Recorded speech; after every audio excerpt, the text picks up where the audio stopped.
All right, Cowboy Nation. You guys already know how this thing rock and roll. The Dak Prescott Chronicles.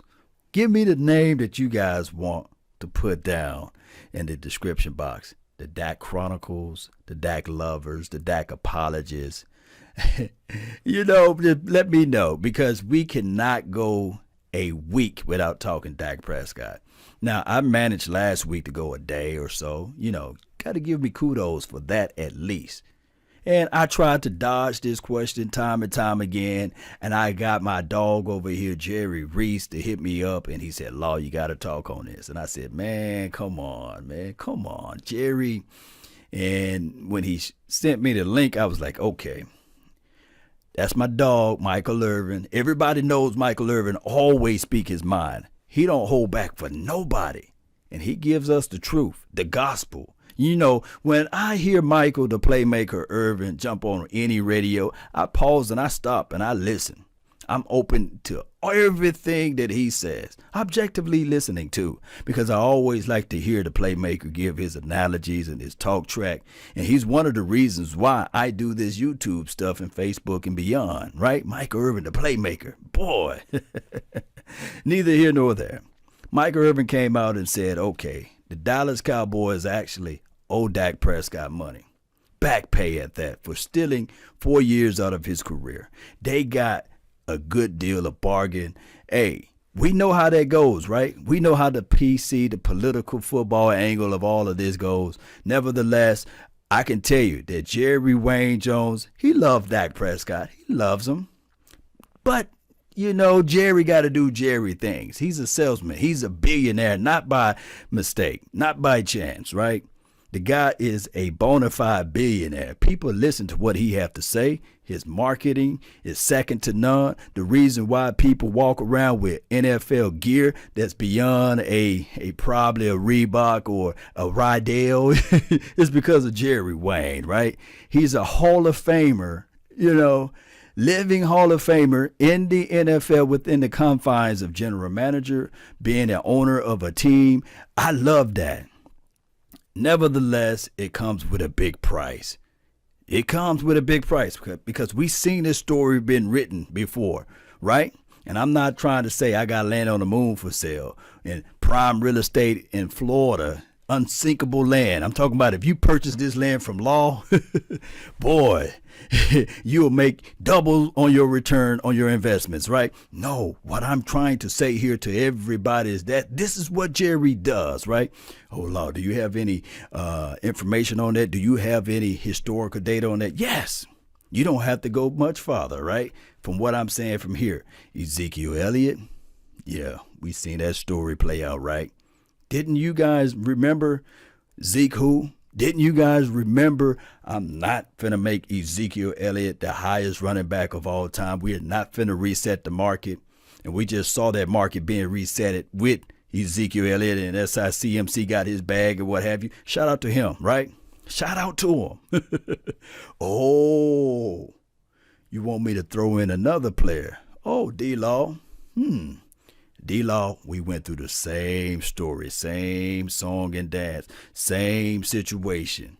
Man, if I can just rewind and show you some of the comments that people are saying about DeMarcus Lawrence, man, or Ezekiel, the main man, Elliott, the path of the righteous man is beset on all sides by the iniquities of the selfish and the tyranny of evil man. If I could just go back and show you guys those two conversations of this fan base and how we were divided over that, I digress. I really do, because a lot of people will say and spit their minds and they will join this side, whereas it says, oh, I'm team Jerry Wayne Jones, right? We don't need these guys. We don't need these guys at all. Man, that's too much money.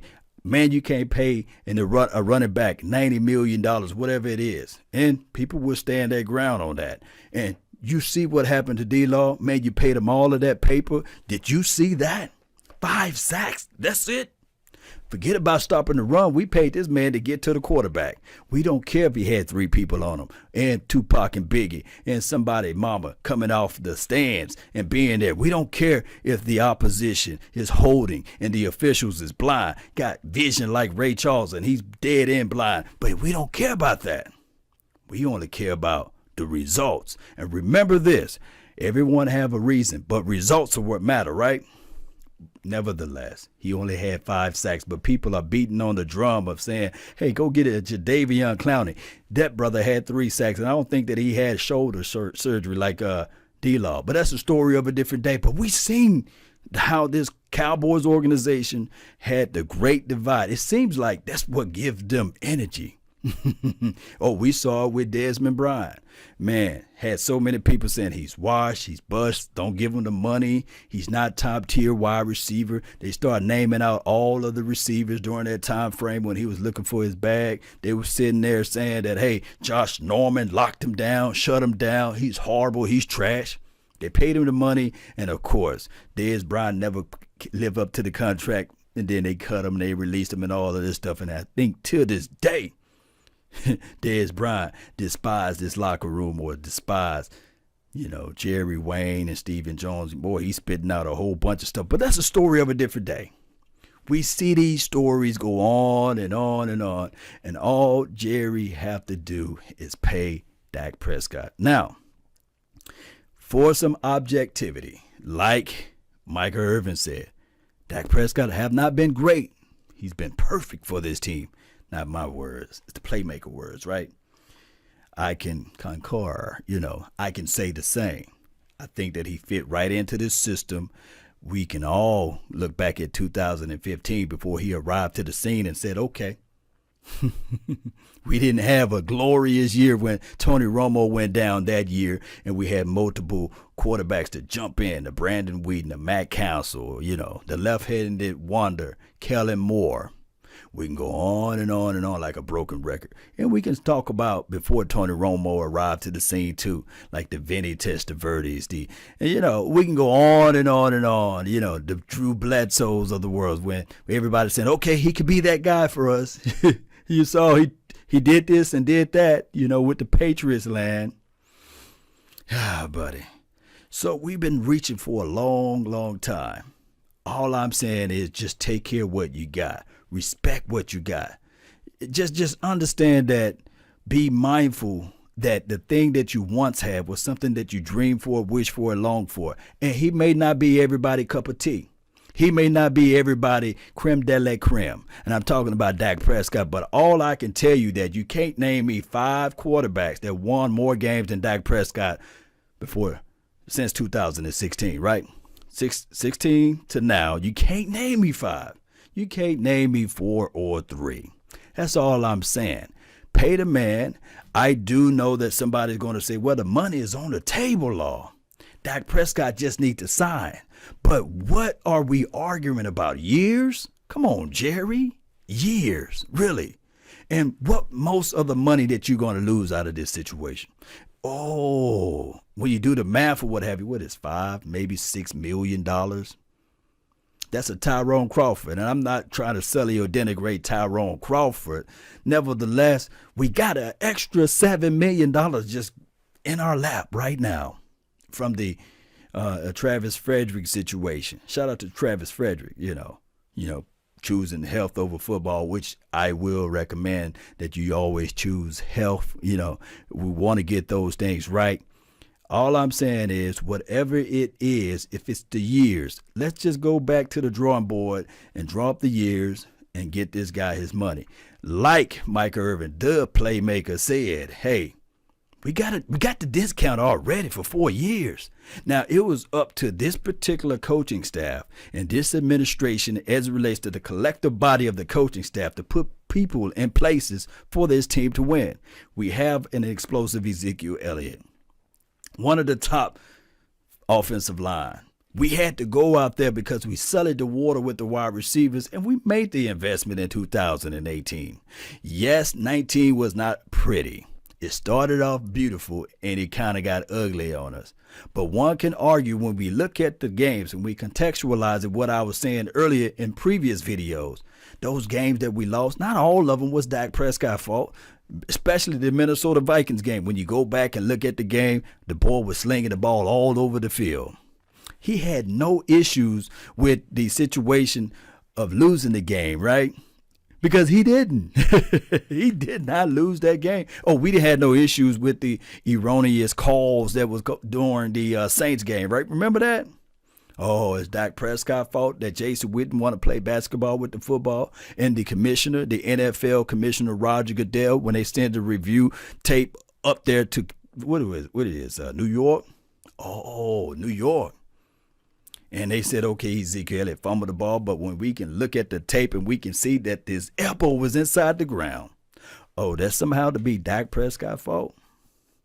Oh, we ranked bottom half in special teams? That's Dak Prescott's fault? We come all the way back on the Jets. They take the touchdown away from us. When they call a crazy PI call against my dog that came out there on the field, Cedric Wilson. I know that Jets game wasn't pretty, but you were missing 2 of your tackles. Oh, let me throw in some extra spices. Oh, you were missing Amari Cooper too that game. Michael Gallup was just now coming back. So there were so many things, and I do know that I'm going to sound like the king of all apologists for Dak Prescott, but not all games were his fault. This collective team body of work didn't play up to par, meaning that they would do something one week and be a whole different team the next week. Let me know where I'm lying at. Now, you can go and say, okay, I'm going to cash everything in on Andy Dalton. I'm going to try to roll the dice with Andy.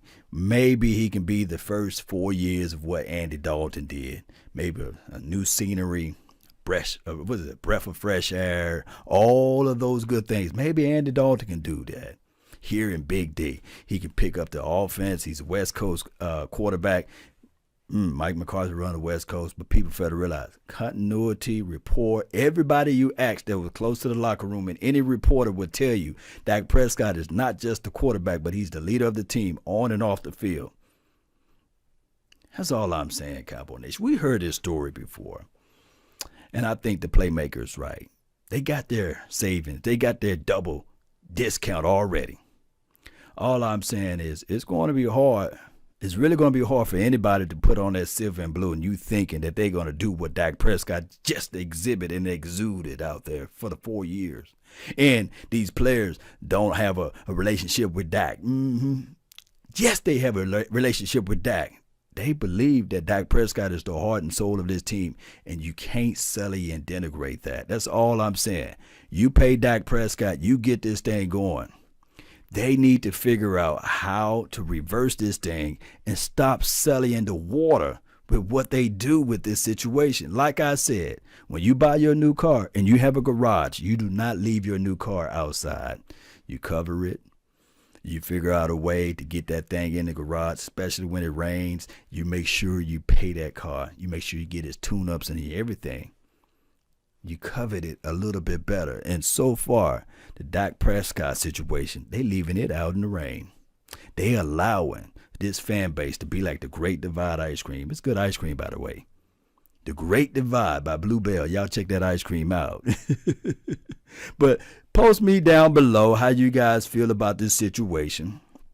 Let me know how you guys feel about what Michael Irvin said. Hey, the Cowboys owe Dak Prescott money, paper, that bag, that remuneration, because for 4 years, they got a discount.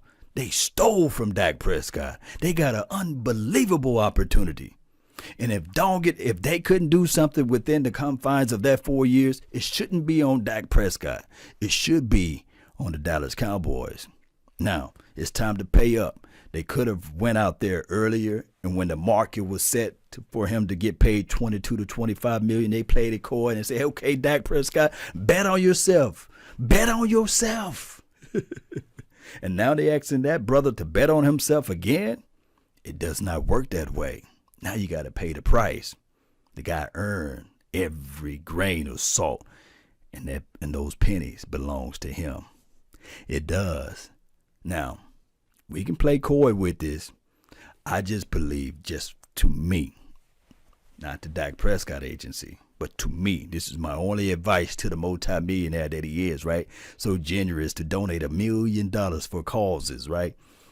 Just to me, Dak Prescott, if you so happen to fall on this channel or hear snippets of this, don't play on that franchise tag, baby. You can sign it, but refuse to play on it. Do not do it. Because here's the reason why. Week 4, week 5, something happened. You Ryan Shazier away. Go get your bag. Go get your paper. Get that guaranteed situation. And think about this. If it's up to me, if the $35 million is on the table, stretched out over 5 years, just think long and hard, because I think it's $110 million guaranteed. Don't be going out there betting on yourself for the $31 million upfront money. That upfront money can be gone just like that. We see players all the time looking for jobs. Cam, looking for jobs. Oh, Jameson, hey, he's playing down there in Saints land, but they gave that brother what, peanuts? $2-3 million? I digress. That's been my time. I really thank you all for yours. Don't forget to hit that like button, share this content, let that friend, neighbor, foe know where to go when they want to tune in to Cowboys Sports Talk and Beyond. And remember, you're listening to nothing but the best. Let's go, Cowboy Nation. Let's go. Let's go.